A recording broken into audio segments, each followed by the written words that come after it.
ভোর ভোর ঘুম থেকে উঠে চলে গেছি ব্যায়াম ক্লাবে, আর যথারীতি চাবি নিয়ে আসেনি। আমি সবার আগে পৌঁছে যাই, তখনও চাবি আসে না। তো আমি একটু ঘাসের ওপর হাঁটাহাঁটি করলাম, তারপরেই ব্যায়াম ট্যায়াম সেরে চলে এসেছি বাড়িতেই। দেখো চা খাচ্ছি। এইখানে দাঁড়িয়ে দাঁড়িয়ে চা খেতে বা বসে চা খেতে আমার ভালো লাগে খুব।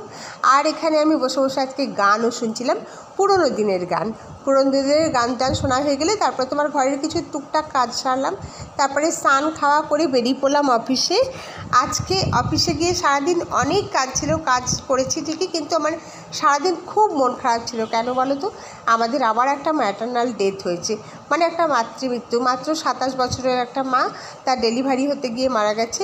তার আগে একটা বেবি আছে 7 বছরের, আবার ডেলিভারি হয়েছে, আরেকটি মেয়ে হয়েছে। তো মাটি আর নেই। তো সেই সব রিপোর্ট তৈরি করছিলাম, আর করতে করতে মনটা ভীষণ খারাপ হয়ে যাচ্ছিলো।